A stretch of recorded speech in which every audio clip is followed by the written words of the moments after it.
चित्रकूट के समीप दक्षिण दिशा में कामद नामक एक विशाल वन है, आपकी कामनाओं को देने वाला, इसलिए कामद वन। और वहाँ पर जो पर्वत है इसलिए उसको कहते हैं कामद गिरी। बोलिए कामतानाथ भगवान की। हम लोग उनको कामतानाथ कहते हैं।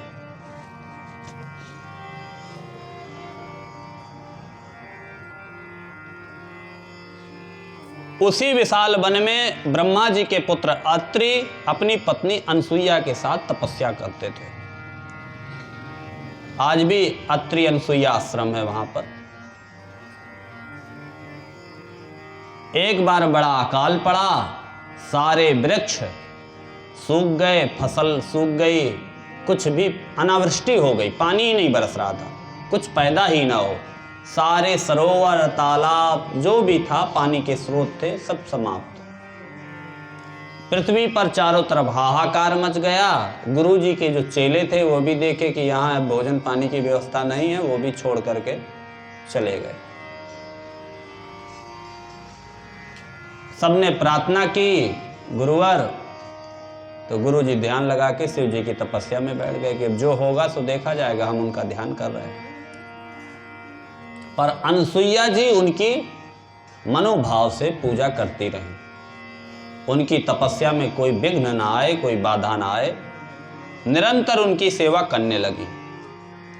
सुंदर शिवलिंग बनाकर मानसिक पूजा करती थी। भाई सब चीजें तो है नहीं, फूल इत्यादि, तो मन से मानस पूजा एक होती है। आपके पास अगर जो है सामग्री जो ना हो तो आप मन से ही उसको चढ़ाइए। आजकल तो जब आभूषण आता है तो हम अधिकतर जो कह देते हैं, भाई आभूषण आजकल कौन चढ़ा रहा है, तो कह देते हैं मानसिक समर्पयामि ही, मन से समर्पित करिए। भगवान स्वीकार करते हैं, ऐसा नहीं, अगर है तो ठीक है, नहीं तो मन से चढ़ाइए। और जब मन से चढ़ाना है तो फिर उसमें कंजूसी कहे कि फिर बढ़िया बढ़िया हीरा मोती के हार चढ़ाइए मन से, हैं? और उसमें भी नाप तौल क्या देखना है। अनसुईया जी की तपस्या देखकर कुछ दैत्य आए। दैत्यों ने डराना चाहा, पर उनकी पति निष्ठा, पति सेवा से भयभीत होकर भाग गए। अनसुईया जी ने शिव शिव कहकर शिव जी को पुकारा। शिव जी प्रकट हो गए और उनके साथ सभी देवता, ऋषिगण, गंगा जी भी वहां आ गई। सब लोग सराहना करने लगे। कोई कहे कि अत्रि की महान तपस्या है, कोई कहे कि अनसुईया की महान पति सेवा है। तो इन दोनों में कौन श्रेष्ठ है, कोई निर्णय नहीं कर पा रहा था।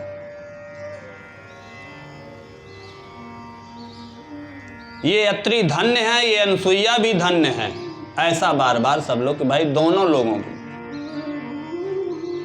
सभी लोग आए और वापस चल जाने लगे, पर गंगा जी नहीं गई।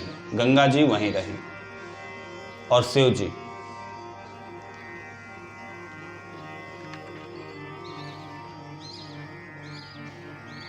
अनसुईया जी का ऐसा प्रभाव कि गंगा जी ने कहा कि आज से तुम मेरे साथ साथ चलो और तुम्हारे इसी आश्रम के पास मैं निवास करूंगी।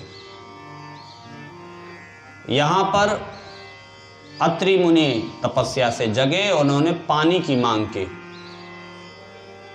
अनसुईया जी बोले कि ऐसे मैं अभी स्वामी पानी लाई, पर पानी का तो कहीं स्रोत था नहीं। गंगा जी से प्रार्थना की। गंगा जी ने कहा कि मैं आज से तुम्हारे आश्रम के समीप निवास करूंगी, मेरे साथ आओ। थोड़ा ही आश्रम से आगे जाकर एक गड्ढे में, वहीं पर जल रूप में प्रवेश कर गई। पानी लिया उन्होंने, पर यह कहा कि माँ गंगे, आप यहाँ से जाइएगा नहीं। मेरे अगर पति पूछेंगे तो एक प्रमाण तो रहना चाहिए, उनको भी आके आपको दिखा दूंगी।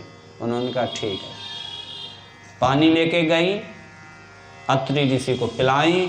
अत्रि ऋषि ने जब जल पिया तो ऋषि जान गए, इतना सुंदर स्वादिष्ट जल, आज तक तो पानी बरसा भी नहीं, कहीं भरा भी नहीं है, कहाँ से इतना मीठा, इतना स्वादिष्ट जल आया।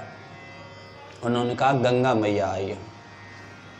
मुझे विश्वास ही नहीं हो सकता है गंगा जी आई।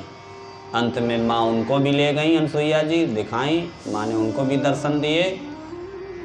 प्रार्थना दोनों ने किया कि आज से आप यहाँ से मत जाइएगा। उन्होंने कहा मैं एक धारा के रूप में मंदाकिनी के नाम से यहाँ हमेशा प्रवाहित रहूँगी। आज से यहाँ धान्य जौ इत्यादि भी होने लगेगा। और तब से चित्रकूट में माँ गंगा मंदाकिनी के रूप में प्रवाहित हो